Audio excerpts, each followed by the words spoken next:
ছাত্র জনতার ঐক্যবদ্ধের মধ্য দিয়ে এই ফ্যাসিস্ট হাসিনা এদেশ থেকে পালিয়ে যেতে বাধ্য হয়েছে। ফ্যাসিস্ট হাসিনা পালিয়ে যেতে বাধ্য হয়েছে, কথা সত্য, কিন্তু হাসিনার দোসররা পালায় নাই। আজকে তাদেরকে চিহ্নিত করতে হবে। সামনে যে নির্বাচন আছে, নির্বাচন নিয়ে অনেক ষড়যন্ত্র করা হচ্ছে। এই নির্বাচন যেন বাংলাদেশে না হয়, এজন্য অনেক ফন্দি ফিকির জারি করা হচ্ছে। তাই আমরা বলতে চাই, বাংলাদেশ জাতীয়তাবাদী দল এবং তার অনুসারী অথবা তাদের নেতৃত্বে যারা ঐক্যবদ্ধ ছিল, 5 তারিখের পরেও আমরা সজাগ থাকব। নির্বাচন না হওয়া পর্যন্ত আমরা আমাদের ধারাবাহিকতা আন্দোলন সংগ্রাম যাহা প্রয়োজন আমরা সমস্ত করব। সমস্ত কিছুর মূলে একটি আদর্শিক উদ্দেশ্য, সেটা হলো গণতান্ত্রিক প্রতিষ্ঠা করা। আজকে যারা আমাদের সাথে এখন স্ববিরোধী বক্তব্য বলতে পারেন, আবার সত্য কথাও বলতে পারেন, বলতে কষ্ট হয় যে আমি আমার কথাটা বলি কিভাবে। তারপরে জাতির প্রয়োজন তাদের কারণে কথাগুলো বলতে হয়।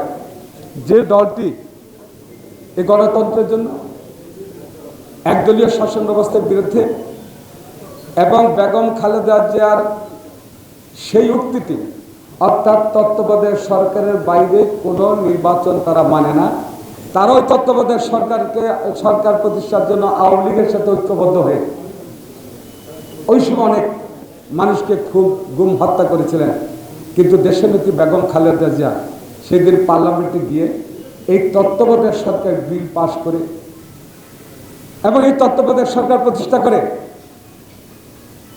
যারা তত্ত্বাবধায়ক সরকারের জন্য কথা বলেছিলেন সেটা আওয়ামী লীগ এবং যে দলটার কথা বলি জামাত ইসলাম।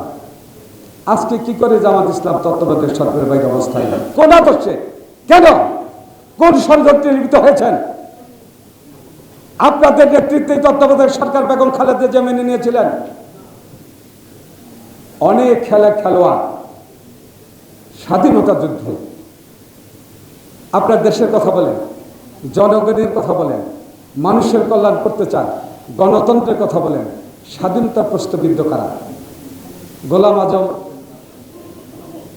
স্বাধীনতার বিরুদ্ধে অথবা স্বাধীনতার পক্ষে কোনটা ছিলেন? গোলাম আজম সেই দিন জিয়াউর রহমান যখন ঘোষণা দিয়েছিলেন, বাংলাদেশের স্বাধীনতার ঘোষণা দিয়েছিলেন, জাতি যখন ঐক্যবদ্ধ হয়ে রাজপথে নেমেছিল, রাস্তায় নেমেছিল, সশস্ত্র বিপ্লবের মধ্যে নেমেছিলেন, তখন গোলাম আজম পাকিস্তানের ভূমিকা পালন করেছিলেন। সেই দলটির অভিভাবক আজকে এই জামাত ইসলাম। বেগম খালেদা জিয়া তখন বলেছিলেন হোসাইন মোহাম্মদ এরশাদ অবৈধভাবে ক্ষমতায় এসেছেন, এর অধীনে কোনো নির্বাচনে যাব না গণতন্ত্র প্রতিষ্ঠিত না হওয়া পর্যন্ত। সেই দিনে জামাত ইসলাম আওয়ামী লীগের দোসর হয়ে ওই সরকারকে টিকিয়ে রাখার জন্য 9টি বছর আওয়ামী লীগের সাথে থাকলেন। আবার আমাদের সাথে থাকেন না, এই বিষয়টা তো মিথ্যা না।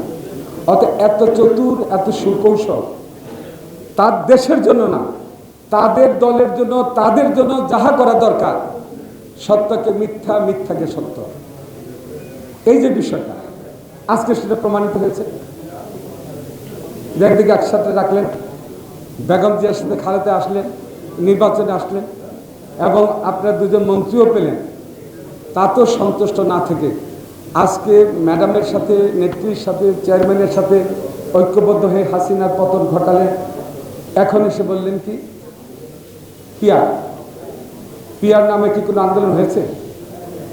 বলেন তো, কোন জাতি ইস্যু ছিল? এই যে এতগুলো মানুষের জীবনগুলো, এখানে পিয়ার শব্দটা ছিল? এই 16টি বছরে একদিন কি জামাত ইসলাম পিয়ার শব্দটা তুলেছেন? আজকে কেন?